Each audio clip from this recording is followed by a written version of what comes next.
Hello students, मैं जय देसाई हिंदी विषय की इस वीडियो क्लास में आपका स्वागत करता हूं। हिंदी विषय में हमने 5 इकाई सीख लिए हैं और छठा इकाई सुबह, जो कि एक प्रसंग कथा है, उसका भी हमने अध्ययन किया था। उसमें हमने आधा इकाई समझ लिया है। आज हम उसी का दूसरा भाग यानी कि आधे इकाई के बारे में जानकारी प्राप्त करेंगे। इकाई 6 सुबह। अब तक हम लोगों ने देखा था कि रेशमा विकलांग होने के बावजूद भी घर में अपनी माता को काम करने के लिए मदद करती है और बाज़ार में ज़रूरी सामान लाने के लिए कोई नहीं होता तो रेशमा बाज़ार से सामान लाने के लिए तैयार होती है। अब हम आगे का इकाई समझेंगे। पिताजी दफ्तर चले गए। माँ को लड्डू बनाने के लिए कुछ ज़रूरी सामान चाहिए था। गोलू तो बहुत छोटा है। दादाजी बहुत बुजुर्ग है। अब सामान लाए कौन? माँ परेशान थी। रेशमा ने कहा, सामान मैं ले आऊँगी, बस आप मुझे सामान की लिस्ट और एक थैला दे दीजिए। इस प्रकार रेशमा ज़रूरी सामान लाने के लिए तैयार हो जाती है। अब हम आगे देखते हैं। तुम ले आओगी अकेली? माँ ने पूछा। हाँ माँ, एक बार पहले भी तो लाई थी। रेशमा की आवाज़ में दृढ़ता थी। जब माँ रेशमा को पूछती है, तुम ले आओगी अकेली, तब रेशमा दृढ़ता से यानी कि मजबूती से कहती है कि हाँ, एक बार पहले भी तो लाई थी, तो ठीक है, तुम ही ले आओ, लेकिन ध्यान से जाना, सारा सामान नुक्कड़ वाली दुकान से ही मिल जाएगा।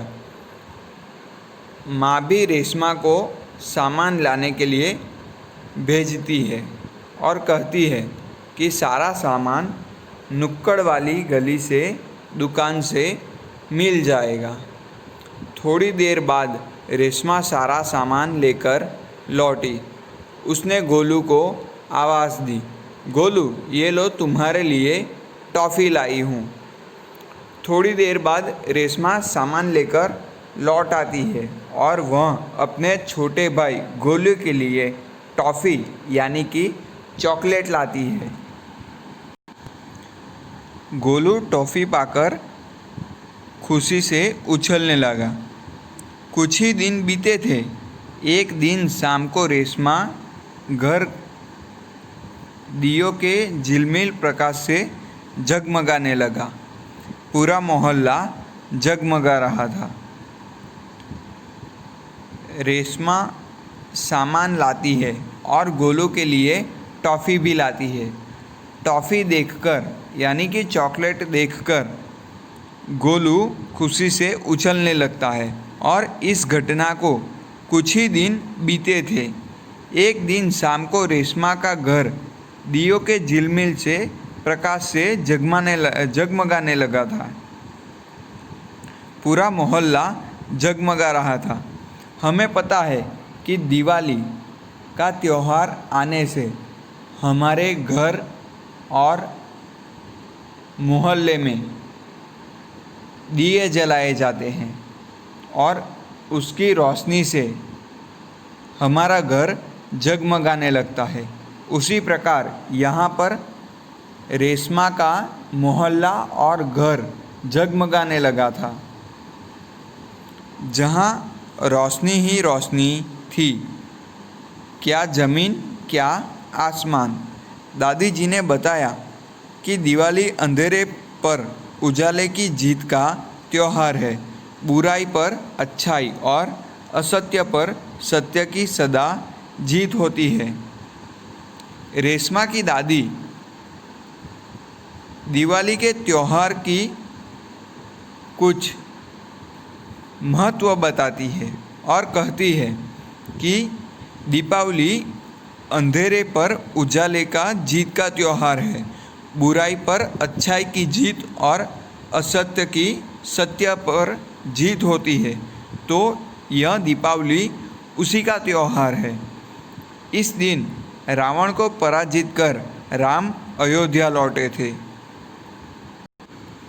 हम सभी को पता है कि दीपावली के दिन भगवान श्री राम अयोध्या वापस लौटे थे और उसी की खुशी में सभी अयोध्या वासियों ने दिए जलाकर अयोध्या को रोशन कर दिया था।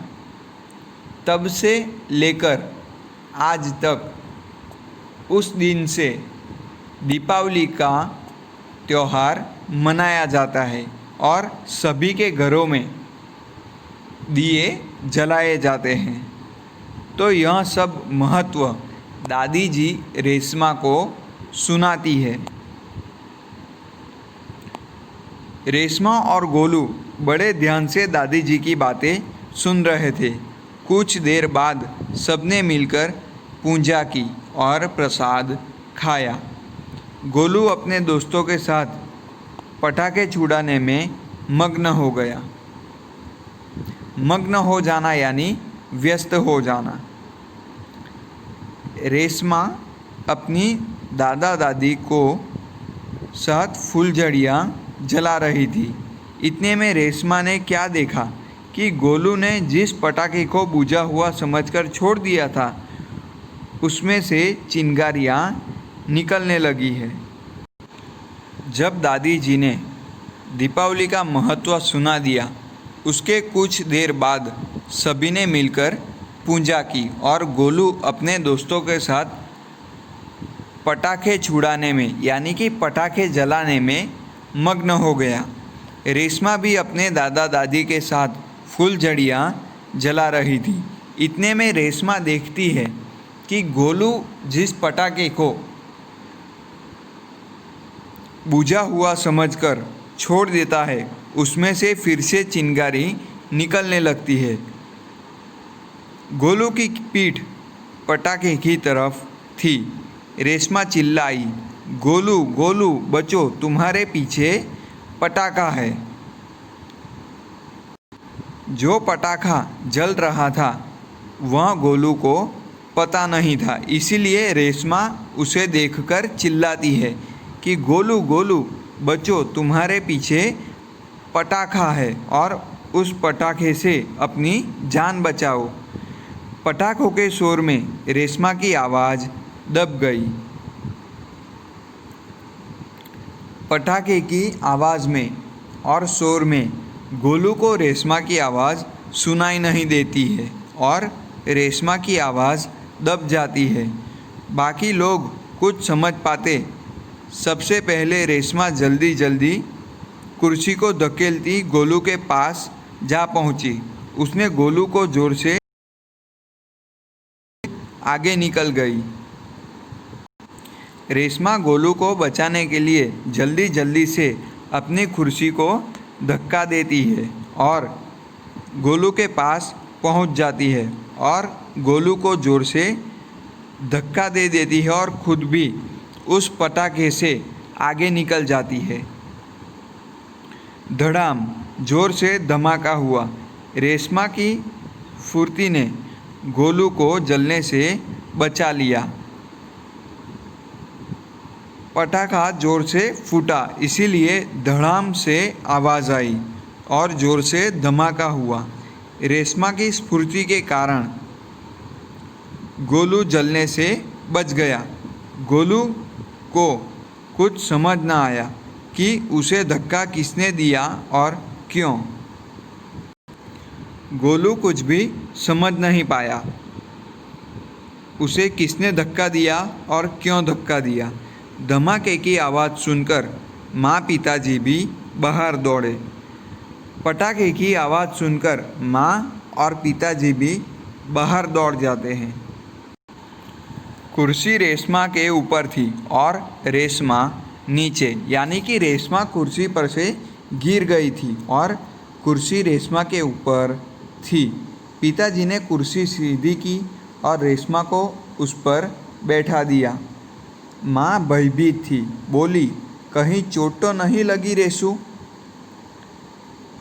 यह सब देखकर रेशमा की माँ भयभीत हो जाती है, यानी डर जाती है और उसे पूछती है, कहीं चोट तो नहीं लगी रेशु?